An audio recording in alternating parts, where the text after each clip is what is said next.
Olá! Vamos falar um pouquinho então sobre os sabotadores, ok? Nós temos um sabotador principal que todos nós temos, que é o crítico, e temos mais 9 sabotadores, então ao total são 10 sabotadores, ok? Então no livro Inteligência Positiva, ele explica também sobre esses sabotadores, e que nada mais é que um conjunto de padrões mentais automáticos e habituais que trabalham contra o que é melhor para nós. E segundo o autor do livro, somente 20% dos indivíduos e equipes alcançam seu verdadeiro potencial devido a esses sabotadores. Então, o principal sabotador, que é o crítico, ele tem um potencial destrutivo muito grande que ele carrega, né? Então, ele vê defeitos excessivos em si mesmo, nos outros, nas circunstâncias, nas situações, o tempo todo, né? Então, assim, com equilíbrio, a autocrítica, ela pode ser positiva e até gerar um crescimento pessoal, né? O segredo está em saber balancear, porque realmente se a gente fica só pensando, deixando esse crítico se sobressair acima de todos os outros o tempo todo, a gente não consegue fazer mais nada, porque nós somos o maior crítico de nós mesmos, né? Então, se a gente ficar pensando nisso o tempo todo, a gente não faz mais nada, porque nunca vai estar perfeito, né?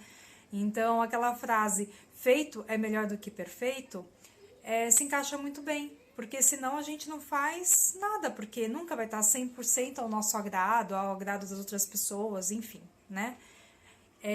O segundo sabotador é o insistente. Ele é perfeccionista e necessita de ordem e organização extrema. E como isso não costuma ser verdade, né, essa ordem e organização extrema, o efeito provocado é frustração constante consigo mesmo e com os outros. Saber a hora de parar, de insistir, se torna nesse ponto tão importante quanto a decisão de começar, né? Que às vezes também não adianta ter aquele sabotador insistente que você insiste o tempo todo e que não vai te levar a lugar nenhum. Então, às vezes você já viu que aquele negócio não está dando certo, que aquilo não vai acontecer e você continua insistindo, então você perde a sua energia. Então, nesse caso, é melhor parar do que continuar insistindo, dependendo da situação, ok? O terceiro é o prestativo. Esse aqui eu acho que muita gente conhece, né? O prestativo faz a pessoa correr atrás de aceitação, atenção, elogios e afeição dos outros o tempo todo, mesmo que para isso precise distribuir elogios constantemente. Então, esse prestativo muitas vezes deixa de fazer as coisas para si mesmo, para fazer para os outros. Então a pessoa está lá muito ocupada, fazendo uma coisa muito importante, ela deixa de fazer o que ela está fazendo para ser prestativa. E muitas vezes, não digo todas as vezes, né, mas quem tem esse sabotador muito alto, muitas vezes a pessoa ela está fazendo porque ela quer um reconhecimento, né, porque ela quer ser reconhecida, porque ela quer um elogio, porque ela quer ser considerada, né? Então ela faz de tudo para que isso aconteça, ok? O quarto é o hiperrealizador. Então, o desempenho excelente e as realizações constantes são indispensáveis e somente assim a pessoa diz para si mesmo que é digna de valor, né? E assim você fica refém dos resultados para ter respeito próprio, o que gera tendência a vício em trabalho e perda de profundidade emocional. Então, esse aqui é muito relacionado ao workaholic, ok? Então, será que vale a pena ser hiper realizador o tempo todo, né? Então, também tem que dar uma olhada nisso, né? O sabotador vítima. Esse aqui também pega bastante. É responsável por você se sentir uma pessoa emotiva e temperamental, sempre em busca de afeto e atenção. Então, esse aqui é um sabotador muito complicado, porque ele tem tendência à martirização. Então, assim, é muito difícil até pra gente conviver com uma pessoa que tem esse sabotador. Às vezes a gente não tem, mas a gente convive com uma pessoa que tem esse sabotador muito alto.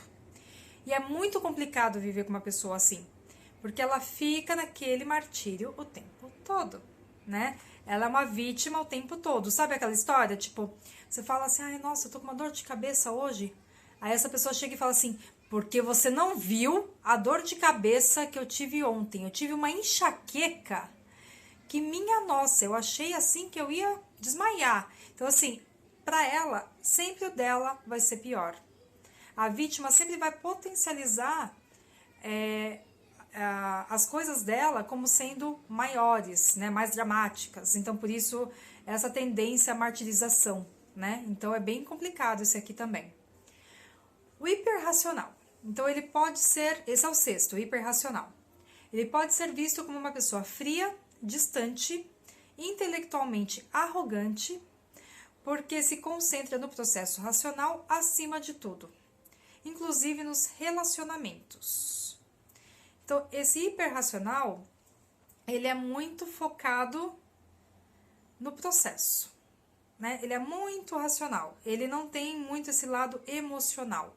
Ele é muito cabeça e não muito sentimento, não muito coração, né?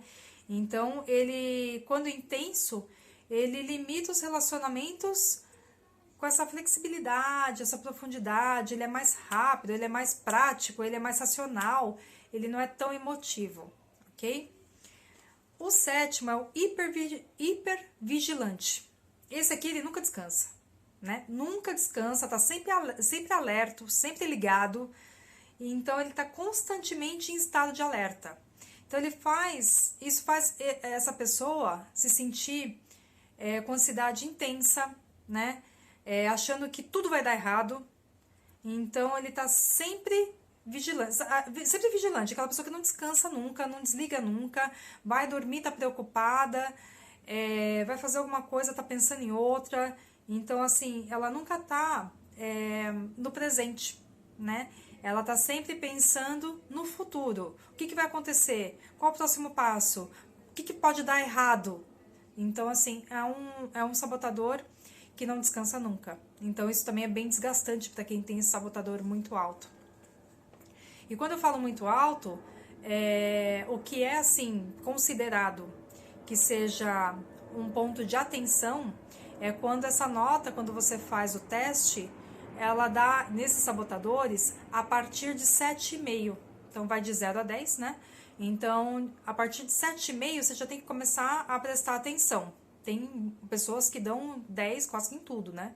Então, tem que tomar bastante atenção. Aí, quem quiser fazer o teste, me manda uma mensagem no inbox, que eu mando o link para fazer o teste pela internet, é um teste online. Não é muito demorado e é gratuito, tá? E aí eu posso passar o link para fazer o teste. E quem quiser também eu posso mandar um PDF do resumo, tá? Desses sabotadores também para quem quiser conhecer um pouquinho mais, ok? O oitavo sabotador é o inquieto. O inquieto te deixa sempre em busca de novas emoções, porque para ele ficar parado é entediante. E a vida precisa ser intensa. Sabe aquelas pessoas que falam assim, eu preciso viver intensamente? É esse aqui, é o inquieto, né? Então, assim, permanentemente procura por emoções maiores e por isso atrapalha o sentimento de paz e alegria que poderia ser sentido no presente, né? Então, ele tá sempre querendo fazer alguma coisa, muitas vezes começa uma coisa e não termina, porque não tem paciência de esperar terminar, né? É uma pessoa inquieta.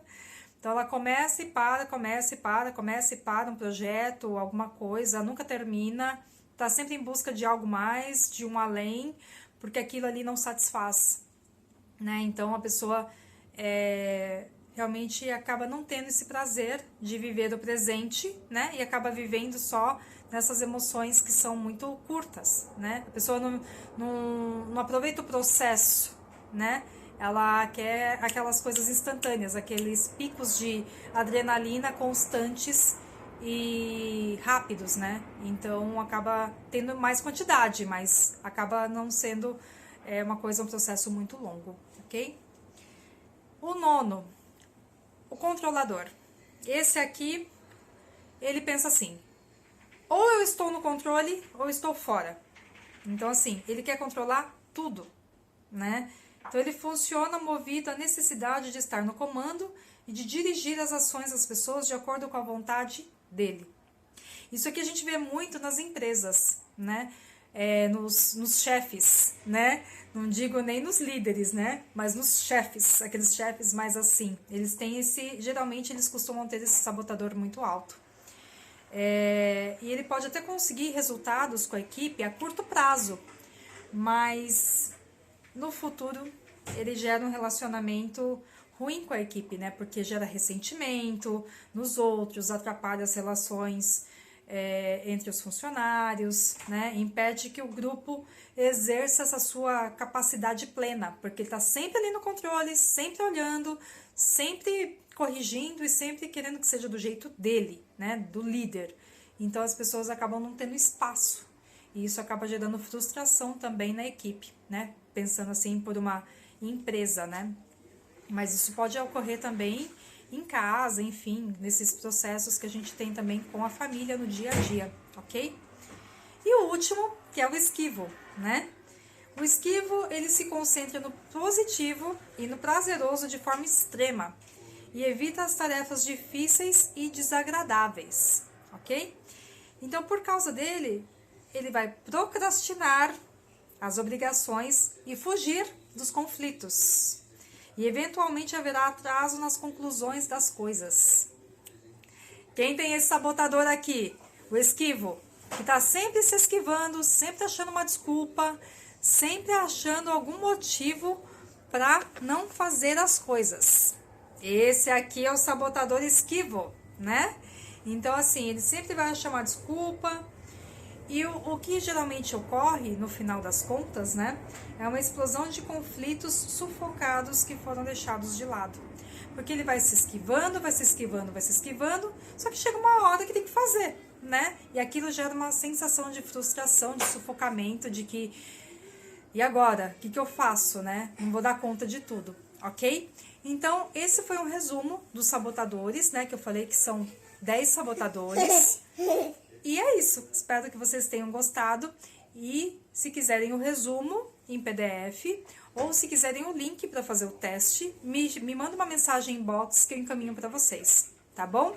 Beijo e até a próxima!